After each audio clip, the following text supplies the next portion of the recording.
If you're looking for some incredible stories from around the world, you found the right spot. We've dedicated this space to showcasing the good things happening in the world. And this week, there's a lot of good news. From a cheap bar of soap that can prevent skin cancer to a wind-powered cargo ship that could reduce global carbon emissions. Here are the 7 best news stories of this week.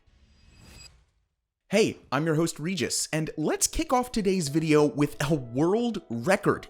The largest wind turbine on the planet has just been built. Wind power is a much more eco-friendly alternative to traditional coal and gas. Specifically, it lowers our dependence on fossil fuels, meaning less carbon is emitted into the atmosphere. Enter China's Mingyang Smart Energy, which has just developed the largest and most powerful offshore wind turbine prototype ever. This metallic monster has a power output of up to 20 megawatts. To put that into perspective, most wind turbines only generate 2 to 3 megawatts of power. Overall, it's able to produce 80 million kilowatt hours of energy every year. That's enough to meet the annual needs of 96,000 people. The project is part of a wider push by the Chinese government to optimize offshore wind energy so it can meet its target of a capacity of 29 gigawatts over the next couple of years. As a result, Mingyang Smart Energy is now working on an even larger wind turbine. We now take a look at an inspiring teenager who invented a bar of soap that can prevent skin cancer.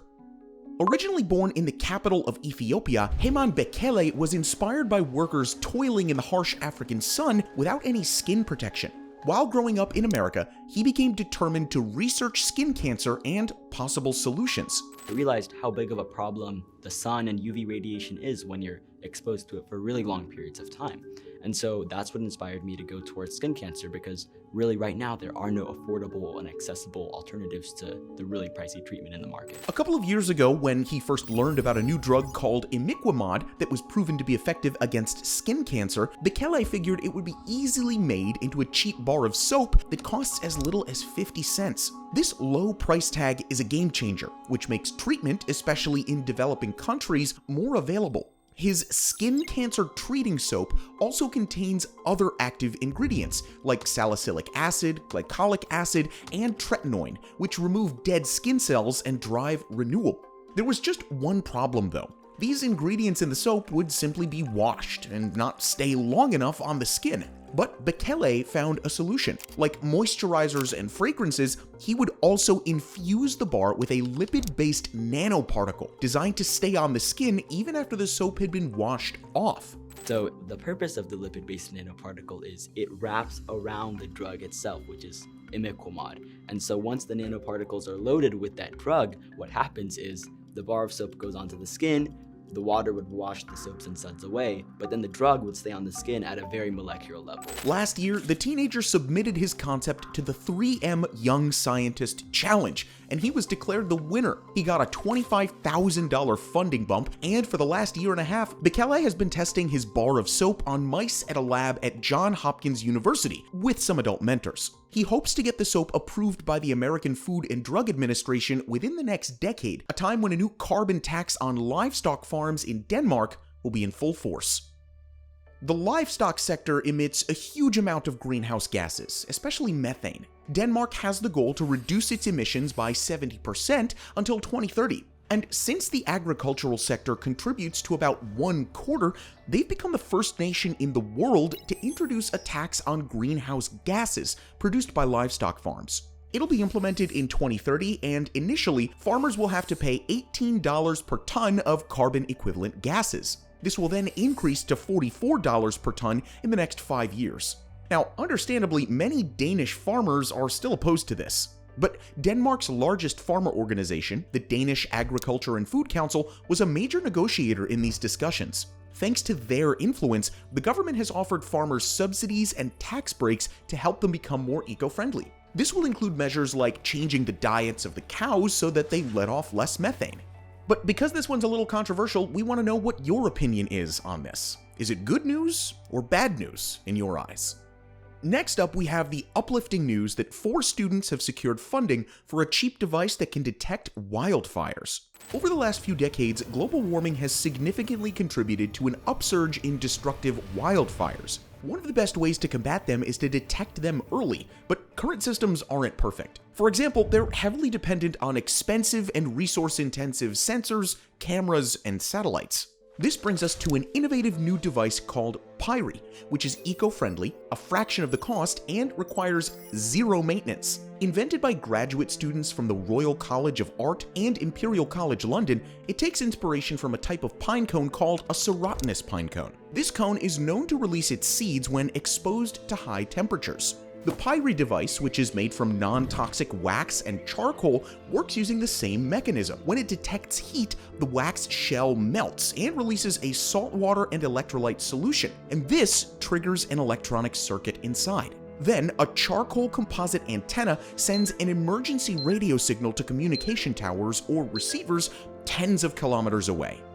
The team behind Pyri have just won the UK James Dyson Award, giving them £5,000 to develop a full prototype. And they'll also take part in the international version of the competition, where they compete against 29 other projects from different countries. For our next story, we're going to the Netherlands, where The Hague has become the world's first city to pass a law banning fossil fuel-related ads.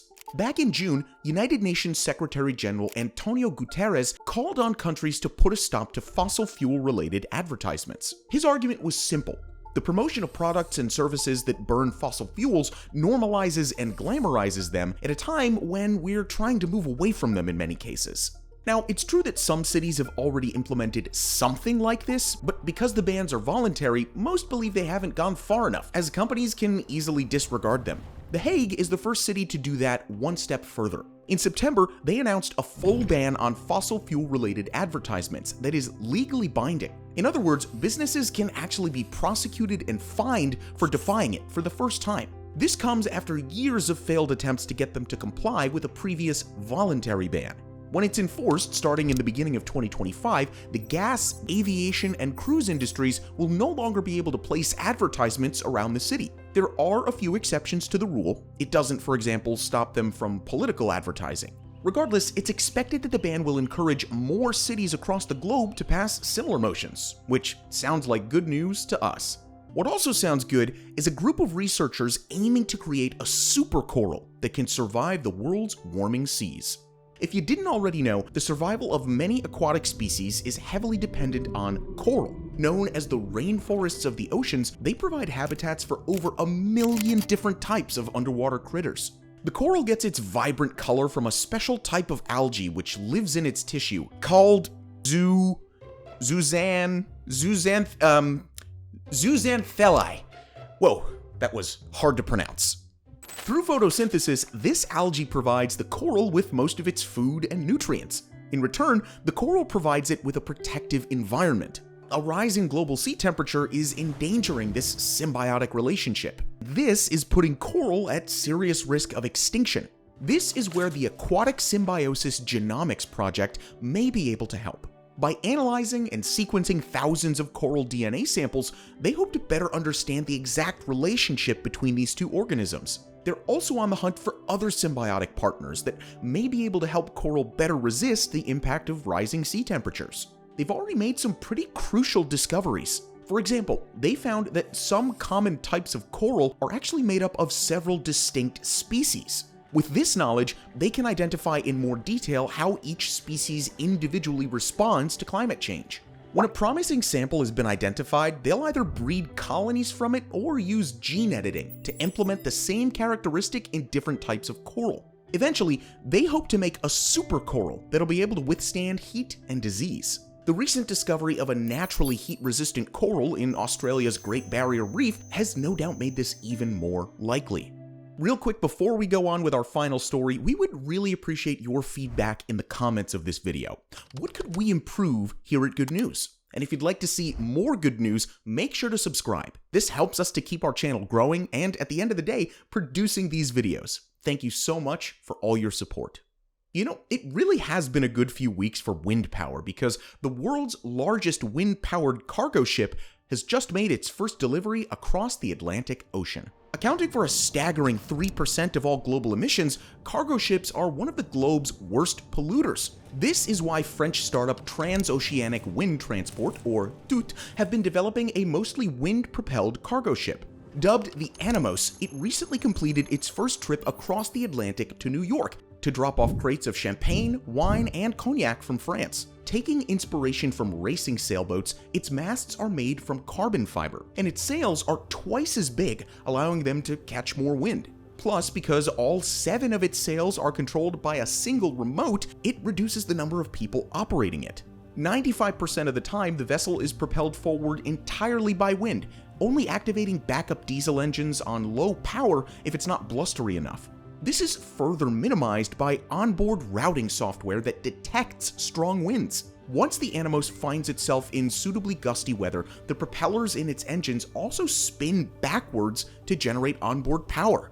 But we should mention that this is still a long way from replacing large container ships. At the moment, it only has room for around 1,000 tons of cargo, where traditional cargo ships can accommodate up to 400,000 tons. And with that, we wrap up this episode of Good News. If you'd like to see the sources we use, just check the description below, they're all there for you. As always, thank you so much for watching, and we'll see you in the next video.